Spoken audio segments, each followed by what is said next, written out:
Good evening. I'd like to start tonight with a quote by the ancient Greeks. Love is composed of a single soul inhabiting two bodies. Most of you already know me, but for those who don't, my name is Bob. John and Lily were my best friends. All the way, basically, we've been inseparable since elementary school. I always knew those two would get married. When we were about 10, John and I were down in the local park fishing in the little pond. And Lily comes skipping along, and as she's walking along the path, she's throwing pebbles in the water. And as she gets closer, John turns to her and puts a finger in front of his mouth and says, "Shh, you'll scare the fish." Lily stops, looks at him, looks over the water, and then looks down at her hand where she still has the pebbles, looks back at him and throws all of them in the water. John grumbles, yanks his fishing pole out of the water, and drops it on the ground, reaches down at his foot, and gets a big old handful of bait. It's a stink bait.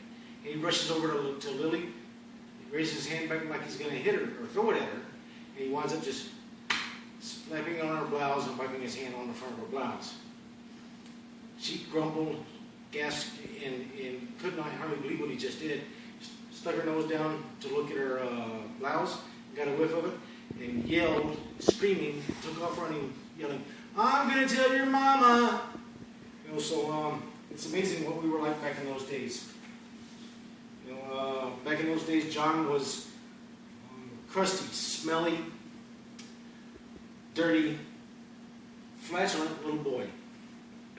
And Lily, she was prissy, bossy, freckle-faced, snaggletooth, ponytail little girl, pigtailed little girl. But look at us today. Today they are grown up and married.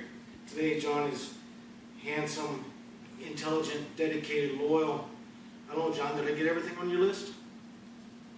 Come on, that was funny. You're supposed to laugh now.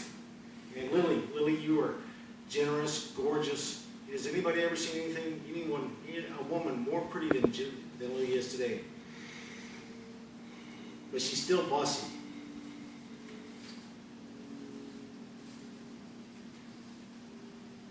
I remember when these two fell in love. We were all about 14. We were standing out in the road playing wiffle ball, baseball. John was throwing the ball up in the air and hitting with the plastic bat, and I was down the road. I was catching. And as we were playing, Lily comes skating down the road. She's in those little metal skates with the 4 wheels on. You remember those? They would adjust to the size of your feet. Anyway, so you can hear her coming down the road. You can hear her coming down the road. And as she comes up behind John, she grabs the bat and tugs on it as she goes by. John grumbles and throws the ball up in the air and whacks the ball with the bat and hits her in the back of the head. Lily tumbles to the ground, crying. John had this terrified look on his face. He ran over and tried to help her get up, and rolled her over to the curb so she'd stand up on the grass. As he's dusting her off and checking her for injuries, she's whimpering and crying because it hurt, obviously. Anyway, so